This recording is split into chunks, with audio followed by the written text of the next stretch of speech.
بسم الله والصلاة والسلام على رسول الله الحبيب المصطفى سيدنا محمد صلى الله عليه وسلم على بركة الله. يا إخوان، هذا من أجمل الدعاء والذي أستعين به كل يوم، دعاء الفرج ودعاء البركة في كل وقت وفي كل زمان، خصوصا بعد الصلاة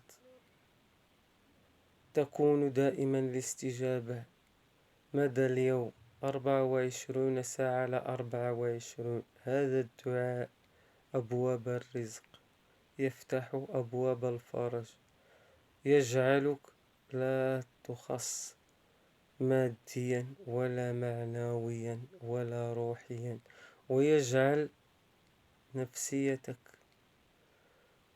واتصالك بالواحد الخالق دائما معبأ على بركة الله. ما تيسر من هذا الدعاء العظيم المبارك. تقول: اللهم إني أعوذ بك من الهم والحزن، وأعوذ بك من العجز والكسل، وأعوذ بك من الجبن والبخل، وأعوذ بك من غلبة الدين وقهر الرجال. هذا الدعاء ستشكرني عليه، لا تنسى مشاركته مع أعز الناس إليك. شكرا على المتابعة، دمتم في رعاية الله، إلى اللقاء.